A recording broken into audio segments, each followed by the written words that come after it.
পশ্চিম বর্ধমান আসানসোলে রাজ্যের পুর নগরোন্নয়ন এবং শিশু ও নারী কল্যাণ দপ্তরের মন্ত্রী তথা আসানসোল দক্ষিণের বিধায়ক অগ্নিমিত্রা পাল রবিবার আসানসোলের হীরাপুর থানার বার্নপুরের ধরমপুরের বাসিন্দা বজ্রপাতে মৃত্যু হওয়া স্কুল পড়ুয়া শেখ ফিরোজের বাড়িতে আসেন। মন্ত্রী স্কুল পড়ুয়ার পরিবারের সদস্যদের সঙ্গে দেখা করেন ও তাদের সমবেদনা জানান।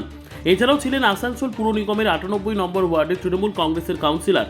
देखिए, ये हमारे इस वार्ड में जो एक घटना घटी है इस बच्चे के साथ, और इस घड़ी में हमारी विधायिका मैडम और राज्य के मंत्री हमारे साथ है। इस दुख की घड़ी में ये हम लोगों के लिए बहुत बड़ी बात है। कल भी ये हॉस्पिटल आई थी, अपने तरफ से सुपरिटेंडेंट सर से भी बात किया गया इन्होंने, और कल से आज तक इन्होंने बहुत कोऑपरेट किया है। तो इस कोऑपरेशन के लिए हम लोग तहे दिल से इनके शुक्रगुजार हैं, और हम लोग चाहेंगे कि आगे भी इनका कोऑपरेशन हम लोगों को मिलता रहे।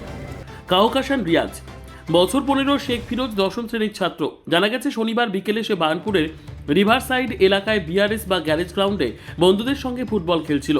তখন প্রচণ্ড ঝড়ের মধ্যে বজ্রপাত হয় ওই গ্রাউন্ডে। শেখ ফিরোজ সহ 4 জন সেই বজ্রপাতে অচৈতন্য হয়ে যায়।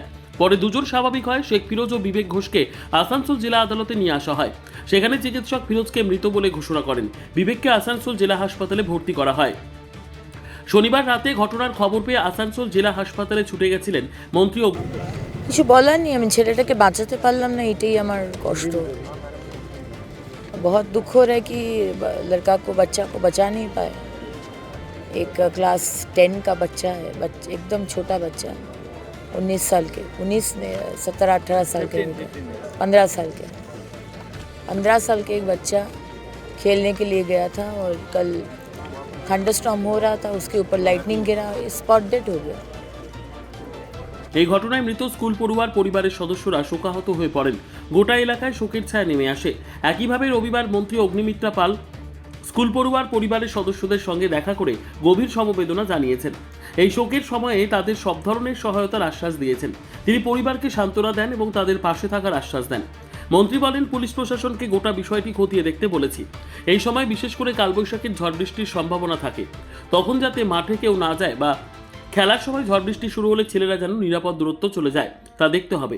পরিবারের সদস্যরা মন্ত্রীর আশা ও তাদের পাশে থাকার আশ্বাস দেওয়ার জন্য কৃতজ্ঞতা প্রকাশ করেছেন। স্থানীয় তৃণমূল কাউন্সিলর কাহকাশান রিয়াজ ও মন্ত্রীর প্রতি কৃতজ্ঞতা প্রকাশ করেন। পরিবারের সদস্য স্থানীয় মানুষেরাও মন্ত্রীর আশা এই কঠিন সময়ে পাশে থাকাটা সংহতির একটি বার্তা হিসেবে দেখছেন। ব্যুরো রিপোর্ট, আরোহী নিউজ বাংলা।